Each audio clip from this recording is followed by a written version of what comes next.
Hello everyone, very welcome back और YouTube channel RPSC PGT English lecturer की classes चल रही हैं और बहुत सारी इंपॉर्टेंट पोएम्स को डिस्कस कर दिया है क्योंकि पहला जो सेक्शन हमारा था इंग्लिश लिटरेचर का वो पोएट्री ही था और उसमें कुछ 7-8 पोएम्स हैं उनको डिस्कस कर रही हूँ और इसमें से मैंने 3-4 को डिस्कस भी कर दिया है। सेपरेट प्लेलिस्ट भी बना दिया है, अगर आप देखना चाहें तो मैं उसका डिस्क्रिप्शन बॉक्स में लिंक भी दे दूंगी और आप खुद भी जाके एक्सप्लोर कर सकते हैं। तो ode to the west wind आज की हमारी पोएम है जो कि पीवी शैली की एक इम्पॉर्टेंट पोएम है और हमारे सिलेबस में भी मेंशन है। लाइन बाय लाइन एक्सप्लेनेशन करेंगे। लगभग 70 लाइन की पोएम है और 5 कैंटोस में डिवाइडेड है, लेकिन परेशान बिल्कुल भी नहीं होना है। आपको पेशेंस रखना है और लास्ट तक वीडियो देखना है क्योंकि वीडियो अगर पूरा नहीं देखेंगे तो आपको क्वेश्चन कहीं से पूछा जाएगा तो आप उसको टैकल भी नहीं कर पाएंगे कि कौन से कैंटोस से कौन सी लाइन है ना, इस लाइन का क्या मतलब है। तो चलिए स्टार्ट करते हैं हमारा आज का important lecture with very warm welcome.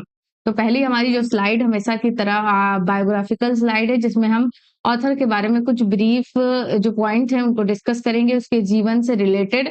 तो ये जो पीवी शैली थे ये बहुत ही रिबेलियस पोएट जाने जाते हैं और इनके वर्क्स में भी इनका रिबेलियस नेचर आपको देखने को मिलेगा। इनका जन्म जो हुआ था वो अगस्त 4 1792 को ससेक्स इंग्लैंड में हुआ था और ये एल्डेस्ट सन थे अपने वेल्दी लैंड ओनर फादर के। ओके, इनकी जो एजुकेशन हुई थी वो एटन कॉलेज में हुई थी। इसके बाद ये ऑक्सफोर्ड यूनिवर्सिटी चले गए थे पढ़ाई करने के लिए, लेकिन वहां पे इनका जो रेडिकल जो आइडियाज एंड व्यूज जो हैं वो डेवलप होते हैं और ये फिलॉसफी में अपना इंटरेस्ट दिखाते हैं, उसमें अपने रेडिकल व्यूज देते हैं। और एक पैम्पलेट होता है जो कि एडवोकेट करता है एथेइज्म को, उसको उसके ये को ऑथर थे। दैट्स वाई कि इनको आगे चल के एक्सपेल्ड कर दिया जाता है ऑक्सफोर्ड यूनिवर्सिटी से। तो ये काफी ज्यादा कभी कभी इंपॉर्टेंट क्वेश्चन के तौर पे हमारे बहुत सारे एग्जाम में पूछा गया है कि कौन सा वो पोएट है या ऑथर है जिसको यूनिवर्सिटी से एक्सपेल्ड किया गया था। तो ये चीज यहाँ पे ध्यान रखिएगा, किस वजह से, तो अपने रेबेलियस नेचर की वजह से। और इनकी मैरिज की बात करूं, इनकी मैरिज हुई और इनके पर्सनल लाइफ के बारे में, तो इनकी मैरिज जो हुई थी वो हैरियट वेस्ट ब्रूक के साथ हुई थी। तो ये चीज ध्यान रखिएगा 1811 में।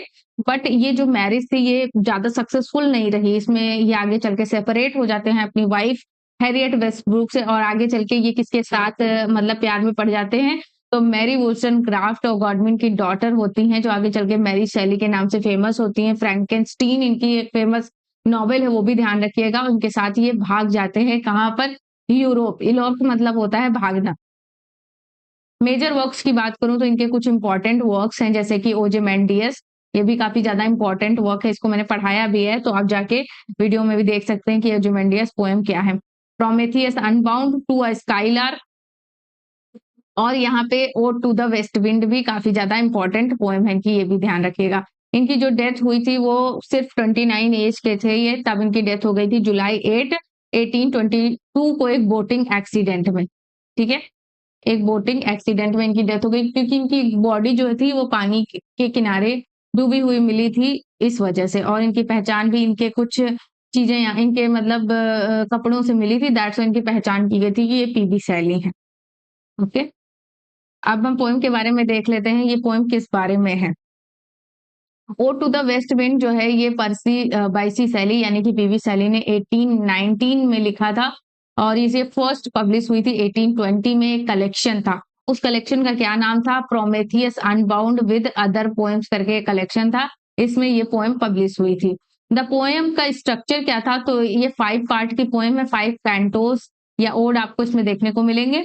और यहाँ पे ये एक जो कैंटोस है ये एक सोनेट की तरह है क्योंकि हर कैंटो में आपको 14 लाइन्स मिलेंगी तर्जा रीमा के फॉर्म में। तर्जा रीमा यानी कि 3-3 के आपको स्टैंजा मिलेंगे। Okay, ABA, BCB and CDC ये राइमिंग स्कीम होगी इसकी कुछ, तो ये ध्यान रखिएगा। अब ओड क्या होता है, ओड वो पोएम होती है जिसमें आप किसी भी थिंग को या भी किसी भी चीज को आप उसमें प्रशंसा करते हैं, उसकी ब्यूटी को ग्लोरीफाई करते हैं, उसकी जो विशेषताएं होते हैं उसके बारे में बताते हैं। तो ओड ऐसी ही पोएम थी।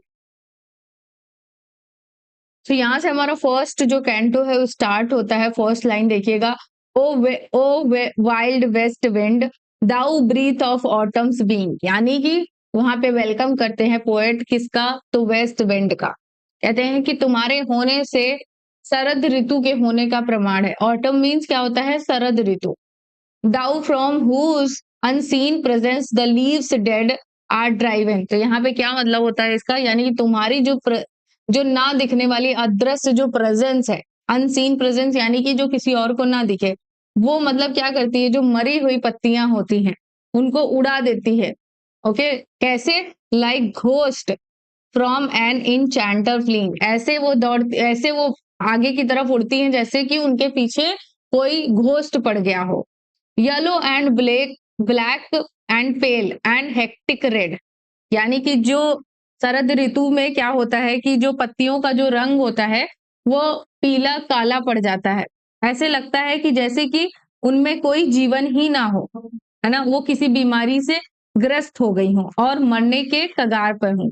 ठीक है, pestilence stricken multitudes O thou, इसका ये मतलब होता है yellow and black and pale and hectic red, pestilence stricken multitudes O thou, यानी कि यहाँ पे जो शरद ऋतु में पत्तियों का जो रंग है वो पीला और काला पड़ जाता है, ऐसे जैसे कि वो मरने के कगार पे हो, वो किसी बीमारी से ग्रस्त हो और मरने के कगार पर हो। उसके बाद क्या होता है, ये लाइन देखिएगा, who chariotist to their dark wintry bed, the winged seat where thy lie cold and low। तो यहाँ इसका क्या मतलब होता है, तो इसमें मतलब होता है जो वेस्ट विंड होती है वो केवल जो मृत पत्तों को ही नहीं बल्कि उनके बीजों को भी क्या करती है, सर्दियों की शरण में लेके जाती है जहां वे आराम करते हैं। और जो बसंत ऋतु होती है, उन्हें जब स्प्रिंग्स आती हैं तो मतलब उनमें बीज के अंकुरण होने के लिए वो तैयार होती हैं। ये चीज इसका मतलब हो गया।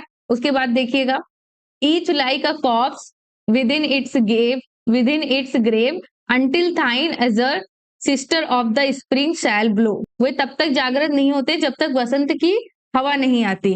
तो ये चीज ध्यान रखिएगा, the winged seeds where they lie cold and low, each like a corpse with its grave until thine as the sister of the spring shall blow. तो यहाँ पे क्या होता है, वो ऐसे प्रतीत होते हैं जब वो सर्दियों की शरण में होते हैं तो ऐसे प्रतीत होते हैं जैसे कोई कब्र में मरे हुए शरीर हैं।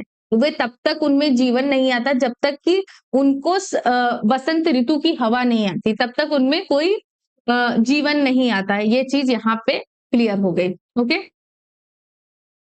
अब नेक्स्ट लाइन देखिएगा। सो यहाँ पे देखिएगा, इन इन लाइनों में क्या कहता है, driving sweets birds like flocks to feed in air with living hues and odour pain and hills wide spirit which art moving everywhere. तो यहाँ पे क्या करता है, यहाँ जो वसंत ऋतु का गुणगान करते हैं यहाँ पे पोएट की, किस तरीके से जो वसंत ऋतु है वो फूलों और की हवाओं, फूलों की जो खुशबू है वो चारों ओर फैला देती है और धरती को मतलब अर्थ को पूरी तरीके से खुशबू से भर देती है। तो यहाँ पर ये दिखाते हैं कि जो बसंत ऋतु है उसकी हवा कितनी ज्यादा शक्तिशाली है, यहाँ पे ये दिखाते हैं। नेक्स्ट जो लाइन है यहाँ पे देखिएगा, destroyer and preserver hear O hear. तो यहाँ पे क्या बोलते हैं, वो पश्चिमी हवा को एक मतलब कि डिस्ट्रॉयर तो मानते हैं, पत्तियों को उड़ा ले जाती है, लेकिन साथ ही साथ वो मतलब उनके बीजों को संरक्षित करने का भी काम करती है। यानी कि जब आप कोई तेज हवा चलेगी तो ऐसा नहीं है कि सिर्फ पत्तियां ही पत्तियां उड़ेंगी, साथ ही साथ वो बहुत कुछ प्रिजर्व करने का भी काम करता है। तो यहाँ पे ये कहते हैं कि एक तरफ तो वो पीली जो मरी हुई पत्तियां हैं उनको तो उड़ा के दूर कर देती है, यानी डिस्ट्रॉयर का काम करती है। साथ ही साथ जब उड़ाती है तो उनके बीजों को भी दूर ले जाके एक जगह सेव कर देती है, तो प्रिजर्वर का भी काम करती है। तो इस तरीके से वो उनको उस जो वेस्ट विंड है उसका वो बहुत ही ज्यादा सत्कार करते हैं और बहुत ही ज्यादा उसके लिए शुक्रिया करते हैं। ओके, तो ये चीज यहाँ पे फर्स्ट कैंटो हमारा कंप्लीट होता है। अब नेक्स्ट कैंटो देखते हैं। सो सेकंड कैंटो की फर्स्ट लाइन देखिएगा, thou on whose stream mid the steep skies commotion loose clouds like earth decaying leaves are shed. तो यहाँ पे वो कहता है कि वेस्ट विंड इतनी शक्तिशाली है कि वो बादल जो होते हैं ना उसकी वजह से ही आकाश में चलते हैं और उसकी तेज हवाओं से मतलब बादल भी बिखर जाते हैं, है ना, बादल भी बिखर जाते हैं और ऐसे मतलब लगते हैं जैसे कि जो धरती पे मरी हुई पत्तियां नहीं पड़ी होती पीली पीली सी जड़ के, वैसे ही बादल भी उसको दिखाई देते हैं। फिर कभी आगे क्या कहते हैं, soup from the tangled bough of heaven and ocean angels of rain and lighting there are spread. यानी कि यहाँ पे वो कहते हैं कि बादल जो है वो समुद्र और जो ओशन है, समुद्र और जो स्वर्ग है हेवन एंड ओशियन, ठीक है। तो स्वर्ग और समुद्र से ऐसे मतलब बंधा हुआ है, ऐसे नीचे लटका हुआ है कि जैसे कि वो तुरंत ही तूफान लाने के लिए तैयार हो, ये चीज है।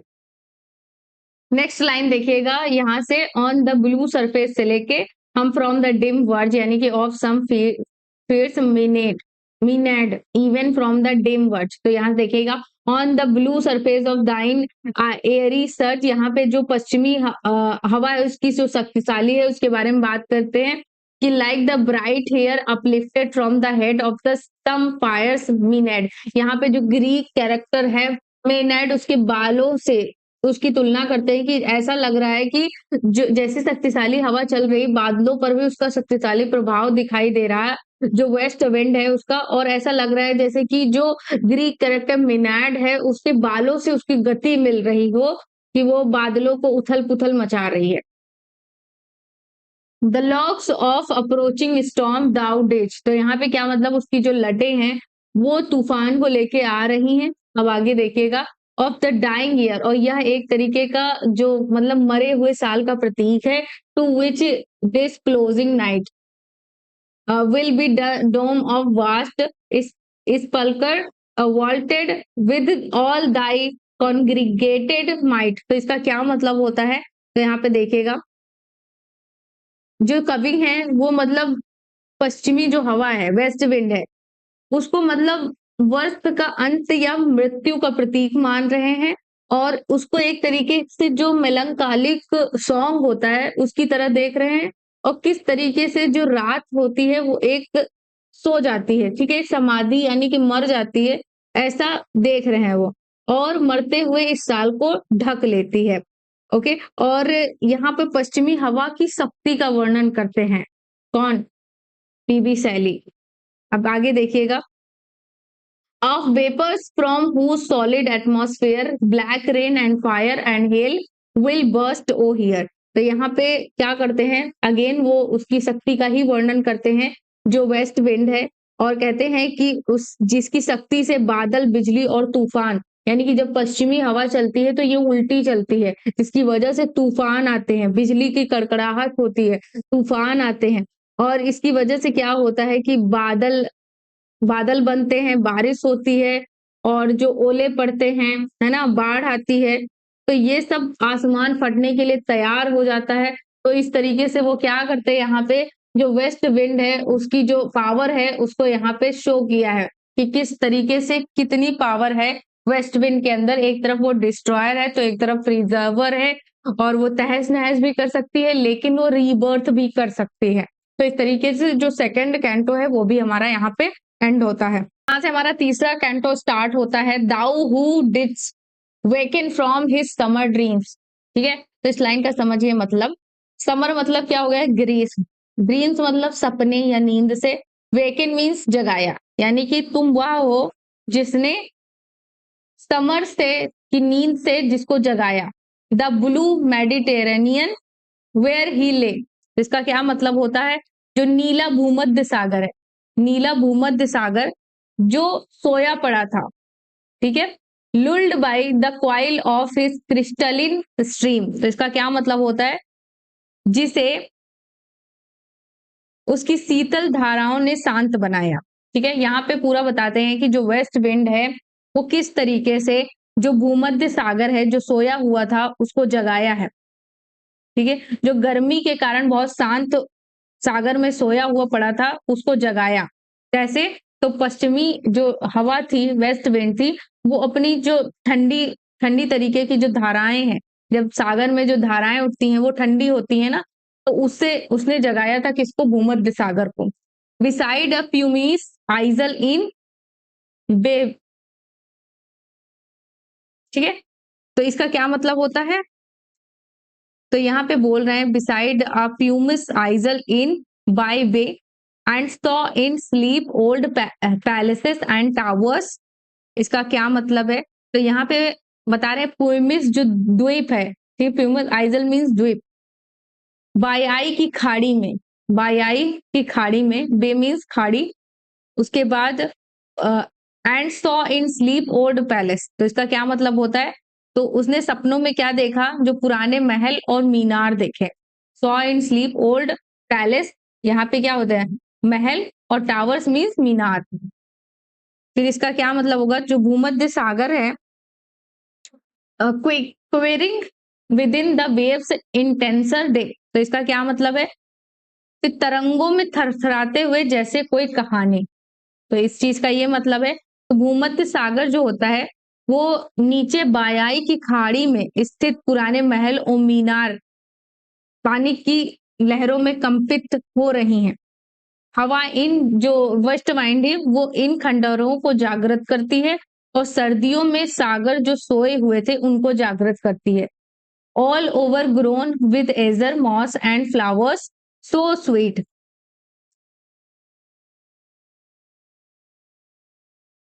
The sense faint picturing them thou. कभी यहाँ कहते हैं कि समुद्र के जो खंडहर हैं, जो नीली काई और फूलों से ढक चुके हैं, और उनकी जो पिक्चर है वो इतनी ज्यादा अच्छी लग रही है कि उसको देखकर कोई भी मोहित हो जाए। ठीक है, तो ये चीज यहाँ पे देखिएगा, कोई भी मोहित हो जाए। और जो पश्चिमी हवा है वो इतनी ज्यादा, वेस्ट विंड इतनी ज्यादा पावरफुल है कि उसके प्रभाव में, उसके इफेक्ट में जो अटलांटिक महासागर है, जो अटलांटिक महासागर है वो भी उसके प्रभाव में आ जाए। जैसे कि यहाँ पे देखिए, for whose path the Atlantic level power, यानी कि उसके प्रभाव में अटलांटिक जो सागर है वो भी उसके प्रभाव में आ जाता है। नेक्स्ट लाइन देखिएगा, cleave themselves into chasms while far below the sea blooms and the oozy woods which were the sapless foliage of the ocean no। तो इसका क्या मतलब है कि जब जो पश्चिमी हवा है, वेस्ट विंड है, जो समुद्र की सतह पर चलती है, तो जो समुद्री जो पौधे हैं वो मतलब कांपने लगते हैं, वो कांपने लगते हैं। और जो जो हवा में इतनी ताकत होती है कि महासागरों में भी दरार पड़ जाती है, और समुद्र की जो जितनी भी वनस्पतियां होती है उसके अंदर जो भी चीजें पाई जाती हैं वो उसकी आवाज से थरथरा उठती हैं। यानी कि जब दरार उसमें पड़ती है महासागरों में, तो उसकी आवाज से जो समुद्र में वनस्पतियां पाई जाती हैं वो थरथरा जाती हैं। Thy voice and suddenly grow gay with fear, thy voice and suddenly grow grey with fear and tremble and despoil themselves oh here। तो इसका क्या मतलब है? तो इसका ये मतलब है कि तुम्हारी आवाज से, दाई वॉइस तुम्हारी आवाज से, मतलब वो लोग बहुत ही डर जाते हैं। तुम्हारी आवाज में इतनी भयानक है, तुम्हारी हवा की ताकत इतनी भयानक है कि समुद्री जो पौधे होते हैं वो भय से बहुत ज्यादा डर जाते हैं, और भय से मतलब दूसरता, यानी कि वो जैसे खिले हुए रहते हैं वो मुरझा जाते हैं और कांप के गिरने लगते हैं। यानी कि कोई जैसे कि आप एक छुई मुई का पौधा होता है उसको कोई हाथ लगाता है तो वो सिकुड़ जाता है, लाइक वैसे ही जो समुद्र में जो हवा चलती है वो वेस्ट विंड, तो वो इतनी ज्यादा भयानक होती है उसकी आवाज, जिसकी वजह से जो समुद्री पौधे वो कांपने लगते हैं। डर से वो मतलब पहले तो मुरझा जाते हैं फिर गिर जाते हैं। और कवि जो है यहाँ पे वो वेस्ट विंड से प्रे करता है कि वह उनकी भी पुकार सुने, यानी कि जो गिर जाते हैं, मुरझा जाते हैं, जो डर डर रहे हैं पौधे, उनकी पुकार कौन सुने? West wind. तो यहाँ पे हमारा थर्ड कैंटो भी कंप्लीट होता है। तो फोर्थ कैंटो यहाँ पे देखिएगा, if I were a dead leaf thou mightest bear, if I were a swift cloud to fly with thee. तो यहाँ पे जो कवि हैं, पोएट हैं, पीबी शैली, वो अपनी एक डिजायर, इच्छा प्रकट करते हैं कि काश वो एक बादल होते या कोई मरी हुई पत्तियां होती जो मतलब इस हवा के साथ मतलब बह सकते, हवा उसके साथ उसको बहा ले जाती है अपने साथ, ऐसा वो होने की इच्छा प्रकट करते हैं। अब आगे देखिएगा, a wave to pant beneath thy power and share the impulse of thy strength only less free। तो इसका क्या मतलब है? यहाँ पे अगेन वो आगे कहते हैं कि काश मैं यहाँ पे एक लहर होता जो मतलब वेस्ट विंड के कंट्रोल से चल पाता, और वो अपने ऊपर उस हवा की असीम जो नियंत्रण करने की जो क्षमता है, उस शक्ति की चाह को वो पाना चाहता है। ठीक है, तो ये चीज है यहाँ पे, then thou O uncontrollable if ever I were as in my boyhood and could be. तो यहाँ पे ऐसा चाहते हैं कि काश वो मतलब समुद्र की लहर होते जिसे जिसे मतलब वेस्ट विंड अपनी शक्ति का प्रदर्शन कर पाती उसको, और उस शक्ति को वो अपने ऊपर मतलब चाहता है कि उस पर कंट्रोल करे। फिर आगे क्या होता है, I were as in my boyhood and could be the comrade of thy wandering over heaven. यानी कि अब यहाँ पर जो पोएट है वो अपने जो बचपन के दिन है उनको याद करता है, जो काफी निडरता और स्वतंत्र होकर फ्री होकर वो जीता था। वो चाहता है वो भी वेस्ट विंड अपने साथ आकाश में उड़ा ले जाए। Heaven means over, heaven means आकाश में। ओके, देन उसके बाद क्या होता है, as then went to outstrip thy sky speed, scarce seemed a vision I would never, near मतलब never have striven। तो इसका क्या मतलब होता है, तो देखिएगा यहाँ पे कवि कहते हैं कि बचपन में जो उनको मतलब उस हवा का और स्वतंत्रता का एहसास था कि मतलब हवा को कोई कैद नहीं कर सकता, और उसे जीवन के संघर्ष में राहत पाने के लिए हवा से प्रार्थना करता है।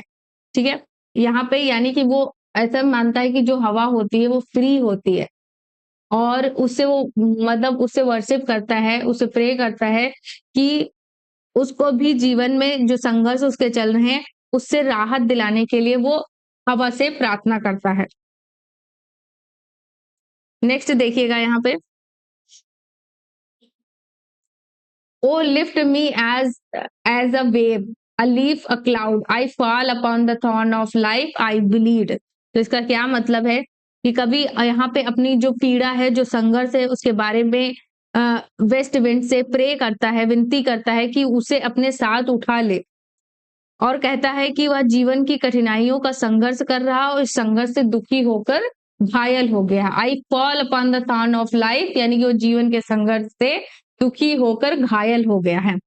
अब आगे देखिएगा, a heavy weight of hours has chained and brought one to like the timeless, swift and proud। तो इसका क्या मतलब है, कवि कहता है कि जो समय के बोझ ने उसे थका दिया है और उसके अंदर जो भी एनर्जी थी उसको खत्म कर दिया है, और वो मानता है कि एक समय वह भी वेस्ट विंड की तरह फ्री था, स्वतंत्र था और तेज तेज था और अपने आप पे प्राउड करता था। लेकिन अब वह जो उसके पास एनर्जी थी, पावर थी, फ्री था, अब वह खो चुका है यहाँ पे, यानी कि वो अपनी पावर को लॉस कर चुका है। यहाँ पे ये चीज वो वेस्ट विंड से कह रहा है। तो यहाँ पे हमारा फोर्थ कैंटो भी कंप्लीट होता है। तो यहाँ पे हमारा फिफ्थ कैंटो स्टार्ट होता है, make me thy lyre even as the forest is. यानी कि तुम भी मुझे वैसा ही एक इंस्ट्रूमेंट बना लो जैसे कि तुमने जंगल को बनाया है। What if my leaves are falling like its own, यानी कि जैसे अपने आप को कंपेयर करता है कि जिस तरीके से पेड़ों की पत्तियां गिर गई हैं फिर भी उसमें संगीत है, वैसे ही मेरे अंदर अपने आप को पतझड़ से कंपेयर करता है, मेरे अंदर का भी जितनी भी एनर्जी थी वो लॉस हो गई, लेकिन फिर भी मेरे अंदर क्या है, एक तरीके की संगीत है।